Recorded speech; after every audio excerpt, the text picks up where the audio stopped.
दिलसन 13 साल का एक शांत सा लड़का था। उनके पास की कॉलोनी में एक बड़ा सा घर बिका था, तो उस घर की चीज़ों की एक सेकंड हैंड सेल लगी थी। वो अपनी माँ के साथ उस सेल में गया और वहाँ उसकी नज़र एक खिलौने पर गई, एक सुंदर सी लबूबू डॉल पर। उसकी नीली आंखें शीशे जैसी चमकदार थी और चेहरे पर एक बड़ी सी मुस्कुराहट थी। उसके दोनों कान एक प्यारे से खरगोश जैसे थे और उसका फर एक बहुत ही सुंदर गोल्डन कलर का था। पुराना होने के बावजूद भी विल्सन को उस लबूबू डॉल से एक अजीब सा लगाव महसूस हुआ। साथ ही साथ उसे पता था कि अगर वो ये लबूबू डॉल अपने दोस्तों को दिखाएगा तो सब बहुत ज़्यादा एक्साइटेड हो जाएंगे और वो भी बहुत पॉपुलर बन जाएगा। काफ़ी जिद करने के बाद उसकी माँ एलन ने उसके लिए वो डॉल खरीद ली। घर लौटने पर विल्सन ने उस लबूबू डॉल को अपने कमरे के शेल्फ पर रख दिया और अपना होमवर्क करने लगा। लेकिन जब भी उसकी नज़र उस लबूबू डॉल पर पड़ रही थी, उसे लग रहा था कि वो मुस्कुराते हुए उसे अपने पास बुला रही है। विल्सन अपना होमवर्क छोड़कर उठा और लबूबू के साथ खेलने लगा। इतने में ही उसकी माँ ने उसे नीचे बुलाया। जैसे ही विल्सन ने उस लबूबू डॉल को वापस शेल्फ पर रखा और वो वहाँ से हटा, एक भारी मेटल की ट्रॉफी सबसे ऊपर वाले शेल्फ से ठीक वहीं गिरी जहाँ विल्सन था। और अगर वो वहाँ से नहीं हटा होता तो वो सीधे उसके सर पर गिरती, जिसकी वजह से उसका सर भी फट सकता था। विल्सन घबरा गया, लेकिन मम्मी की डांट से बचने के लिए ट्रॉफी वापस रखकर नीचे चला गया। अगले कुछ दिनों में अजीब से हादसे होने लगे। जैसे लबूबू डॉल में काला जादू है, वैसे ही Z5 की नई हॉरर फिल्म ज़ारन भी एक ऐसे काले जादू की कहानी है जो आपके रोंगटे खड़े कर देगी। ज़ारन की कहानी है राधा के बारे में। बचपन में जब वो अपने माँ बाप के साथ एक गांव में रहती थी, तब उसके घर में एक औरत रहती थी, गंगूती। पर जब गाँव वालों को पता चला कि गंगूती काला जादू यानी ज़ारन करती है, तो उसे उनके घर से निकाल दिया गया। पर जाते जाते गंगूती ने अपने साथ हुई बदतमीजी का बदला लिया और राधा को ये श्राप दिया कि वो अपनी जिंदगी में कभी खुशियां नहीं देखेगी। वक्त बीता और राधा बड़ी हो गई और शहर में शिफ्ट हो गई। उसकी शेखर से शादी हुई और उन दोनों की एक बेटी हुई। सब ठीक चल रहा था। फिर एक दिन राधा के परिवार का कार एक्सीडेंट हो गया और राधा को अपनी बेटी के साथ अपने गाँव वापस जाना पड़ा। वहाँ राधा की बेटी को एक गुड़िया मिली, भागाबाई, जिसे वो अपने साथ वापस शहर ले आई। भागाबाई वही गुड़िया है जिसका इस्तेमाल करके गंगोती काला जादू यानी ज़ारन करती थी। क्या होगा राधा के साथ जानने के लिए देखिए ज़ारन, एक ऐसी मराठी साइकोलॉजिकल हॉरर फिल्म जो एक बार सबको जरूर देखनी चाहिए। Streaming now only on Z5।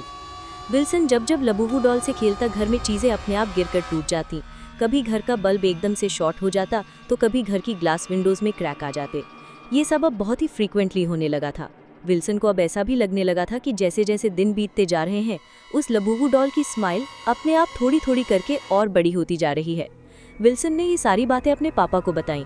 उसके पापा ने इन सब बातों को नन्हे से विल्सन का वहम समझा, लेकिन फिर भी उसका दिल रखने के लिए उन्होंने उसकी बात मान ली। उसने उससे वो लबूबू डॉल लेकर अपने पास रख ली और वादा किया कि वो उसे कल एक डंपयार्ड में फेंकाएंगे और उसके लिए ढेर सारे नए टॉयज भी ले आएंगे। उस रात जब विल्सन सो रहा था तो एक बहुत बड़ी धम की आवाज़ हुई और फिर विल्सन को उसके पापा की चीख सुनाई दी। विल्सन की जब आंख खुली तो उसने देखा कि वो लबूबू उसके चेहरे के बिल्कुल पास पड़ी थी और मुस्कुराते हुए उसे ही देख रही थी। विल्सन ने उस लबूबू डॉल को नीचे फेंका और भागता हुआ कमरे से बाहर गया।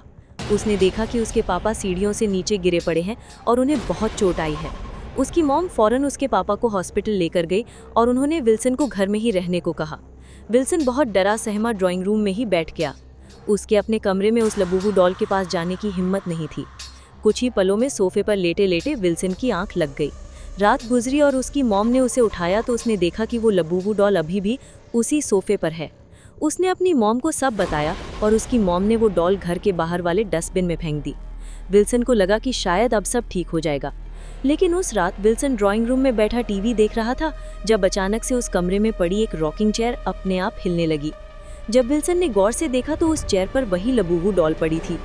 जैसे ही विल्सन ने उस डॉल को देखा, उस डॉल की आंखें भी मूव हुई और उन्होंने वापस विल्सन को देखा। विल्सन बहुत ज्यादा डर गया। अगली सुबह वो उस घर में वापस गया जहां सेल लगी थी, लेकिन वो घर खाली था। तब उस घर के गार्ड ने उसे कुछ ऐसा बताया जिसे सुनकर विल्सन के होश उड़ गए। गार्ड ने बताया कि वो लबूबू डॉल घर के बच्चों ने चाइना की एक टॉय शॉप से मंगवाई थी और जब से वो उनके घर में आई तब से सब बर्बाद हो गया। उस घर के चारों लोग बीमार पड़ने लगे, फैमिली में पैसों की दिक्कत शुरू हो गई और धीरे धीरे करके सब एकदम पागल जैसे हो गए। वो लोग हमेशा एक दूसरे से लड़ते रहते थे और कुछ ही दिनों बाद उन्होंने ये घर बेच दिया और साथ ही उस लबूबू डॉल को भी। उसने एक बात और कही कि घर के अंदर से अक्सर किसी के अजीब ढंग से हंसने की आवाज़ें आती थीं, पर जब से वो लबूबू डॉल गई है तब से वो आवाज़ आनी बंद हो गई है। एक दिन विल्सन उस डॉल को लेकर अपने स्कूल गया और उसने उसे अपने प्लेग्राउंड में फेंक दिया। ये देखकर उसका बेस्ट फ्रेंड क्रिस उसकी लबूबू डॉल वापस उसके लिए उठाकर लाया। विल्सन ने उसे अपने से दूर रहने को कहा और चेतावनी दी कि उसे वो लबूबू डॉल फेंक देनी चाहिए। क्रिस इस बात पर दोनों विल्सन और लबूबू डॉल का मजाक उड़ाने लगा। तभी अचानक एक बेसबॉल बहुत तेजी से आई और क्रिस के सर पर आकर लगी, जिसकी वजह से वो नीचे गिर पड़ा। प्लेग्राउंड पर एक बहुत ही नुकीली एक बड़ी सी कील पड़ी थी जो सीधा क्रिस के सर में घुस गई और उसकी ऑन द स्पॉट डेथ हो गई। स्कूल में सबको लगा कि ये एक फ्रीक एक्सीडेंट है, लेकिन अब विल्सन को ये चीज़ समझ आ गई थी कि वो लबूबू वाकई किसी शैतान का रूप है। उसने उसी दिन उस लबूबू डॉल को काट पीट कर उसके अलग अलग पार्ट्स को भी जला दिया, लेकिन फिर उस रात वो लबूबू डॉल उसे अपने कमरे में ही मिली थी और इस बार उसके अंदर से एक बेहद अजीब सी डरावनी सी हंसने की आवाज़ आ रही थी, जैसे वो विल्सन का मजाक उड़ा रही हो। विल्सन डर के मारे रात भर नहीं सोया और उस हंसती हुई डॉल को देखकर कपकपाता रहा। अगली सुबह उसके पूरे शरीर पर किसी के दांतों के निशान थे। विल्सन के पेरेंट्स ये देखकर काफ़ी डर गए थे। जब विल्सन ने अपने साथ हो रही सारी चीज़ें अपने मॉम डैड को बताई तो उन्होंने तुरंत एक प्रीस्ट को बुलाया। उस प्रीस्ट ने जब उस लबूबू डॉल को देखा तो उसने देखते ही उनसे कहा कि ये डॉल कोई आम खिलौना नहीं है बल्कि एक बहुत ईविल एंटिटी है। उसने सबको घर खाली करने को कहा और उस ईविल लबूबू डॉल को एक पूजा करके एक मजबूत लोहे के बॉक्स में बंद कर दिया और उसे उसी घर के पास दफना दिया जहाँ की सेल से विल्सन उसे लाया था।